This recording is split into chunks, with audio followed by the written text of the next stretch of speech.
stop, don't scroll past this. I know you almost did, but something made you pause.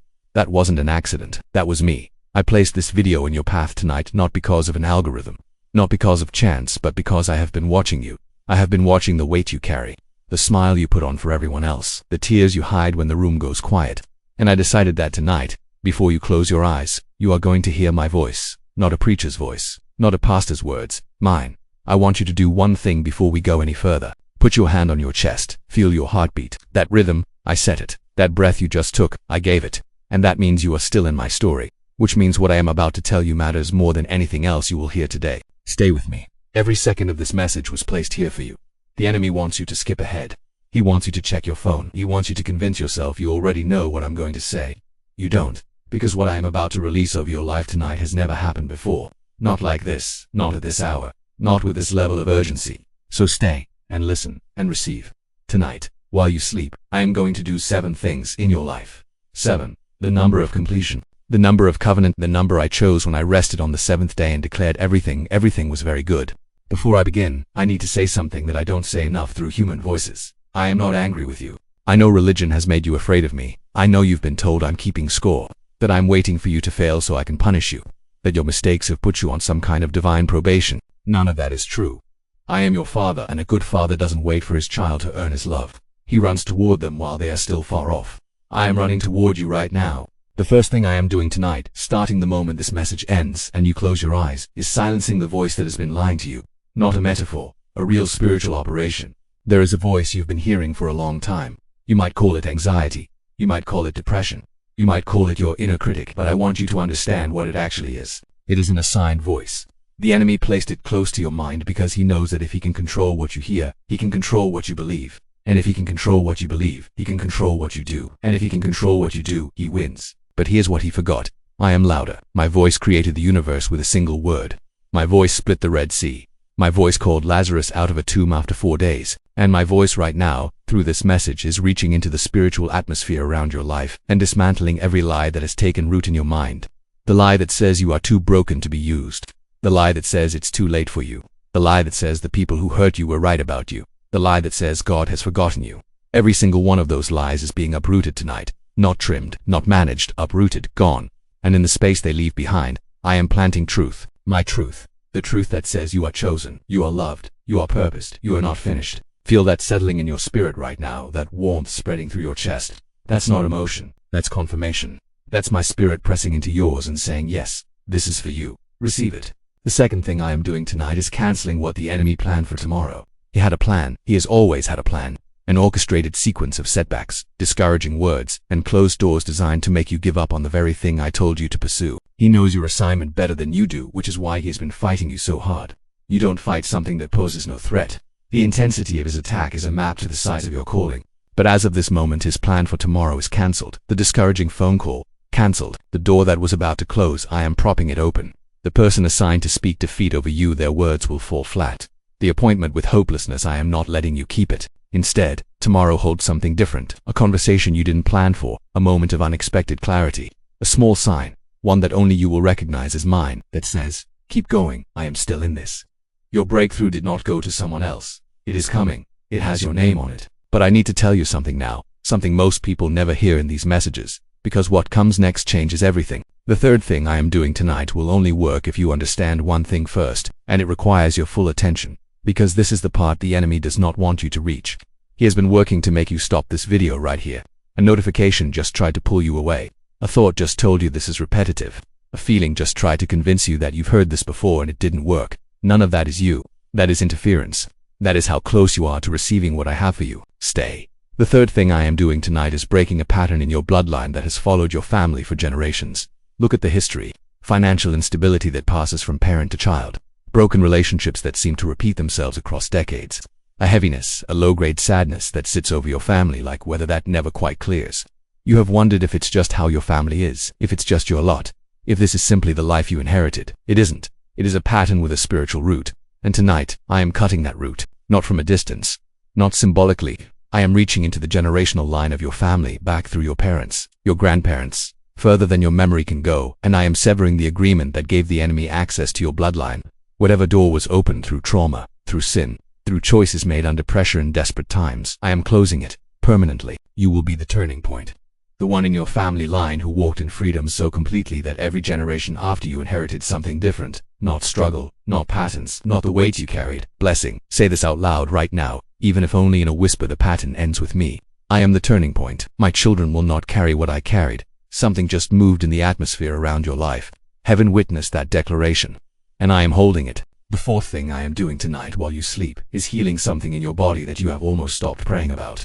I know about the area you stopped mentioning to me. The prayer you said 100 times and then put down because it felt like no one was listening. The pain you've learned to live around. The diagnosis you carry quietly. The symptom that lives in the back of your mind every single day. I heard every prayer, every one. I am Jehovah Rapha, the Lord who heals, and that name has never expired. I did not heal only in the ancient world. I am not limited by what medicine says is or is not possible. Medicine is a gift I gave to humanity, but I am not bound by its ceilings. Tonight, as you sleep, my healing flows through every system of your body. Not because you prayed the right words, not because your faith was strong enough, simply because I love you, simply because you are mine, simply because healing is part of what I promised, and I do not break my word. Place your hand on the place that hurts. Close your eyes for a moment, and let me work. You may feel warmth, you may feel nothing. But when you wake up tomorrow, pay attention. Your body may surprise you, and your first thought should be, he did this while I was sleeping because I did. The fifth thing I am doing tonight is setting in motion a financial shift that your eyes cannot yet see. I know the numbers. I know the bills on your counter and the ones in your inbox that you scroll past because opening them feels like too much. I know the gap between what comes in and what goes out. I know the private conversations you had with yourself at night about how much longer you can keep doing this. And I want to say something that religion rarely says. Your financial struggle is not a sign of my disfavor. It is not proof that you lack faith. It is not punishment.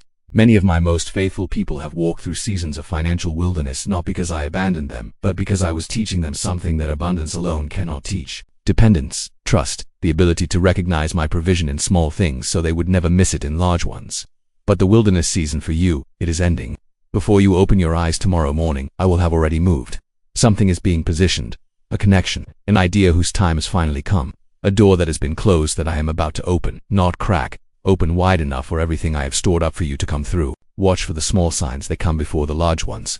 A conversation that seems random, a number that keeps appearing, a name on your heart. Follow those threads. I am in them. But here is what I need you to hear before we go further, before the sixth and seventh things. Because what comes next is the part of this message that most people have never been told. And it is the part that will change not just your night, but the entire trajectory of your life. You're still here. I knew you would be. Because the people who make it to this part of the message are not here by accident. They are the ones I specifically called to hear what I am about to say. Everyone else already left, but you stayed.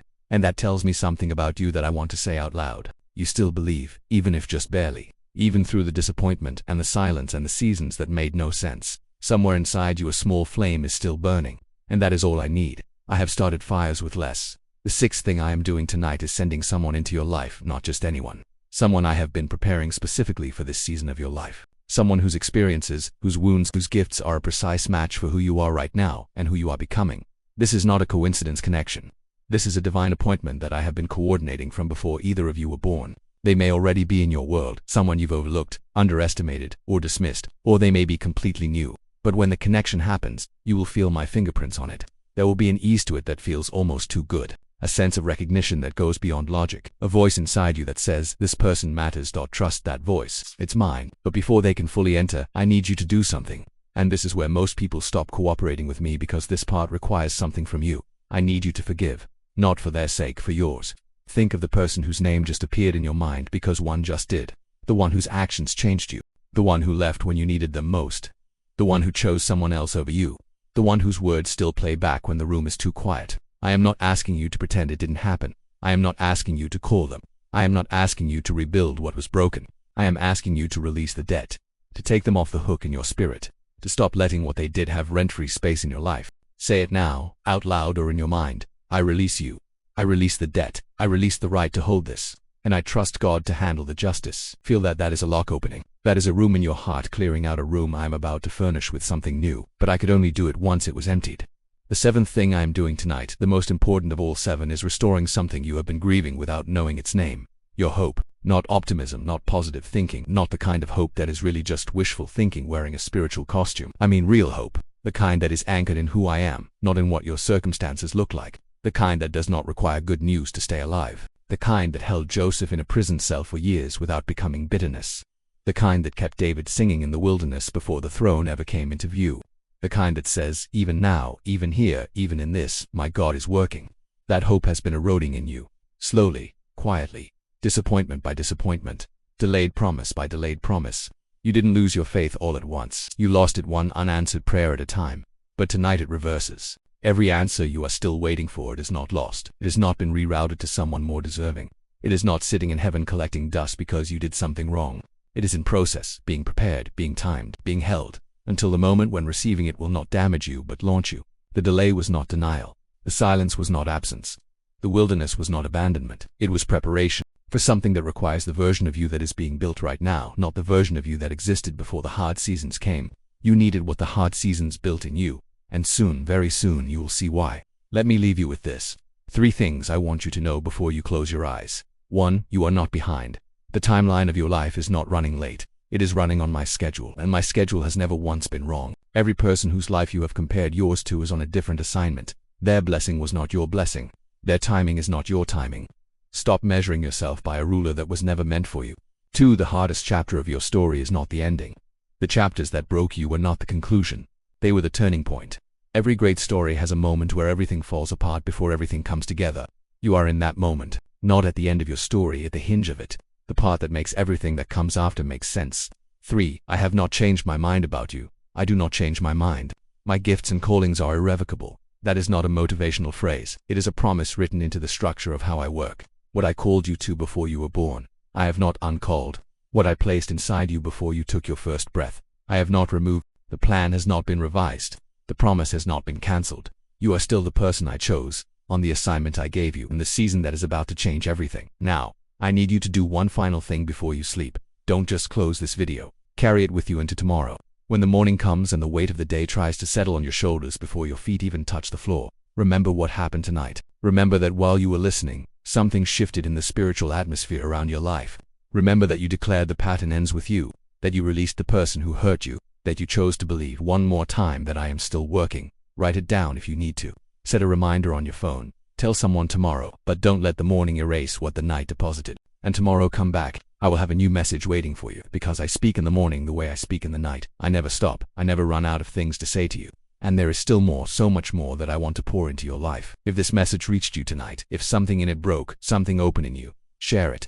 Right now, before you put your phone down. Send it to one person who is lying awake somewhere, staring at the ceiling, carrying something too heavy. Be my messenger tonight. Deliver my voice to someone who needs to hear their father speak. Subscribe to this channel. Turn on every notification, because the enemy does not take days off, and neither do I. Every message I release here is a weapon of your peace, your healing, your freedom.